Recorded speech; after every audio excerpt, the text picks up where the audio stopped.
250 વિસ્થાપિત પરિવારોએ હાઉસિંગ કચેરી ખાતે પુઠ્ઠાના ઘર બનાવી વિરોધ નોંધાવ્યો। ડિપોઝિટ ભર્યા છતાં આવાસ ન મળતા લાભાર્થીઓમાં રોષ। વડોદરા મહાનગરપાલિકા સંચાલિત એફોર્ડેબલ હાઉસિંગ યોજનાની કચેરી ખાતે આજે ગોરવા વિસ્તારના વિસ્થાપિતો દ્વારા એક અનોખું અને પ્રતિકાત્મક વિરોધ પ્રદર્શન યોજવામાં આવ્યું હતું। 4 મહિના અગાઉ ગોરવા વિસ્તારમાં પાલિકા દ્વારા દબાણ હટાવવાની કામગીરી હાથ ધરવામાં આવી હતી, જેમાં અનેક મકાનો ધ્વસ્ત કરવામાં આવ્યા હતા। આ કાર્યવાહીના વિરોધમાં અને વૈકલ્પિક વ્યવસ્થાની માંગ સાથે અસરગ્રસ્ત રહીશોએ આજે હાઉસિંગ કચેરીના પટાંગણમાં પુઠ્ઠાના મકાનો બનાવીને તંત્ર સામે પોતાનો રોષ વ્યક્ત કર્યો હતો। ઘર વિહોણા બનેલા નાગરિકોએ વહીવટીતંત્રનું ધ્યાન દોરવા માટે આ ગાંધીચિંત્ય માર્ગે આંદોલનનો માર્ગ અપનાવ્યો હતો।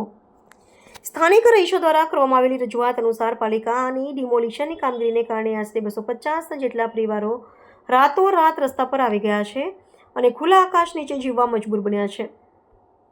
આ લાભાર્થીઓએ સરકારી આવાસ મેળવવા માટે તંત્રના નિયમ અનુસાર ₹5000ની નિયત ડિપોઝિટ પણ જમા કરાવેલી છે।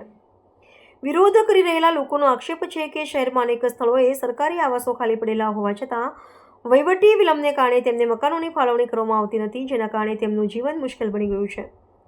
આ વિરોધ પ્રદર્શન દરમિયાન રોષે ભરાયેલા અરજદારોએ તંત્ર સામે ઉગ્ર સૂત્રોચ્ચાર કર્યા હતા અને તાત્કાલિક ધોરણે આવાસોની ફાળવણી કરવાની માંગ કરી હતી। અસરગ્રસ્તોએ સ્પષ્ટ શબ્દોમાં ચીમકી ઉચ્ચારી હતી કે જો તેમની સમસ્યાનું સત્વરે અને યોગ્ય નિરાકરણ લાવવામાં નહીં આવે તો આગામી સમયમાં આંદોલનને વધુ ઉગ્ર બનાવવામાં આવશે। ખાલી પડેલા મકાનો તાત્કાલિક અસરગ્રસ્તોને સોંપવામાં આવે તેવી માંગણી સાથે આજે કચેરીનું વાતાવરણ ગરમાયું હતું।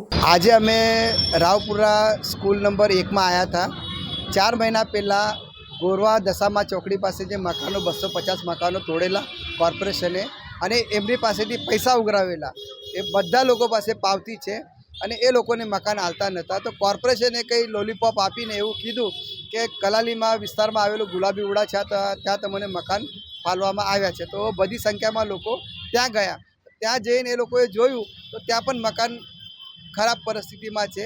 તો એ લોકોએ પાછો સ્કૂલ નંબર 1માં આવીને સાહેબને જઈને મળ્યા અને તો સાહેબે એવું આશ્વાસન આપ્યું કે ભાઈ આવતા મંગળવાર સુધી તમારે બધાને ડ્રો કરીને મકાનો મળી જશે।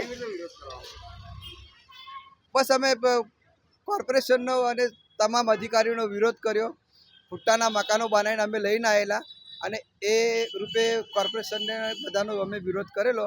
તો પછી સાહેબે આશ્વાસન આપ્યું કે ભાઈ અઠવાડિયામાં તમને બધાને મકાન મળી જશે અને પછી અમે ત્યાંથી સ્વૈચ્છિક રીતે અલગ થઈ ગયા।